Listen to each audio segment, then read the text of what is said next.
The figure 8 knot is one of the most important knots you will use when climbing, and it's something you'll use to tie yourself into your harness every single time you attach yourself onto the rope. There's a few different ways you can go about tying yourself into a figure of 8 knot, but the one I'm going to show you today is the easiest method that I have found, and it makes it so much easier to untie yourself at the end of your climb. Before we jump into this video, I do want to stress that safety is paramount when using knots and climbing. This video should not be a replacement for seeking proper instruction, so as a beginner, make sure that you do go and get some training from an instructor. So how do we do it? Well, our first step is to measure out a length of rope. And for each person, this is going to be a different way of doing it. But for me, I like to measure it out by pulling it along to about my shoulder, and then that is going to be the correct length of rope for me. For you, it may be different because your body dimensions are different to mine. So you want to have a little practice, little trial and error until you figure out what the right length of rope is for you. If you have too little rope, then there's a chance that your knot would be able to come undone. And on the other end of it, if you have too much rope, then you'll have a trailing end that could get in the way. And in some cases, you may accidentally clip yourself into your carabiner using that bit of rope, and then you've got no protection. So you want to make sure you get the right length every time. And we'll talk a bit more about this later on. Once we've found our place on the rope, we want to keep a hold of that spot and don't let go. We're then going to do 1, 2, and then 3 half turns and pull the rope through the end like this. Again, holding on to that original spot, and we'll have our rope figure of 8 tied like so.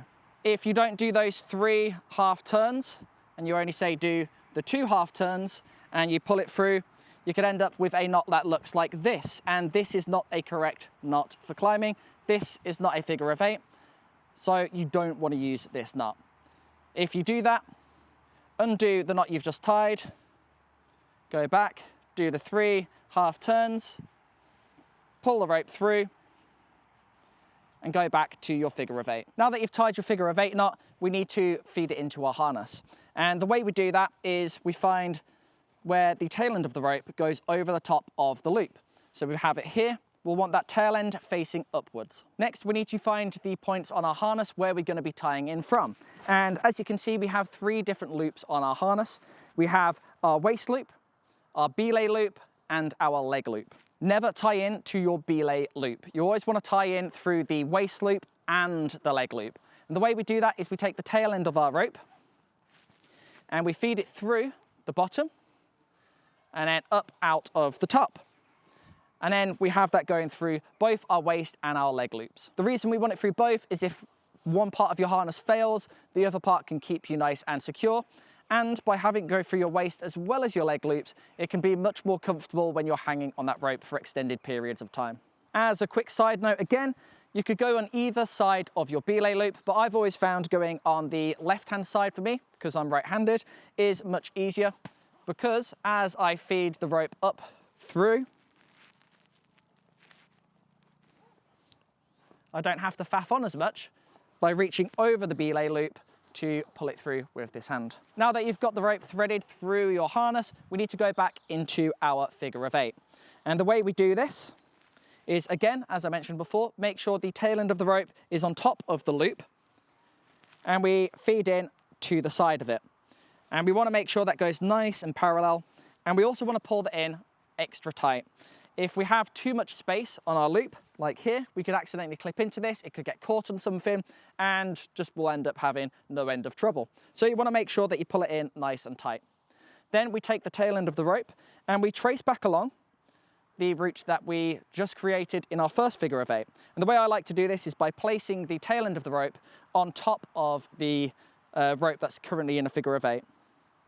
And then we feed that through like this, and we go around, and then we feed it through the hole just here. And we can pull that nice and tight. And then to properly tighten it, what I like to do is pull on one end of the rope and pull on the knot and pull away from each other. And then again on the other side, and then do both. And then that is a nice and tight figure of 8. And the way we can check that we've tied the figure of 8 properly is we want 5 sets of parallel rope. So we've got 1, 2, 3, 4, and 5. And we don't want any of it to be crossing over each other. They need to be nice and parallel. The final thing we want to do is tie a stopper knot. Go over the rope once, then down under the rope you've just tied, and then back up and through to tie off that stopper knot. And there we go, we've correctly tied a figure of 8 knot. Now, before you start climbing, make sure you double check your knot, make sure that you have those 5 parallel lines, your stopper knot, everything's nice and tight, and the rope is correctly tied. When you're climbing with your partner and you're belaying them, make sure you check their knot as well before you send them up, just to make sure that everyone is tied in correctly and safely. So all that's left to do is go away, practice tying it, and you'll have mastered the figure of 8 knot in no time.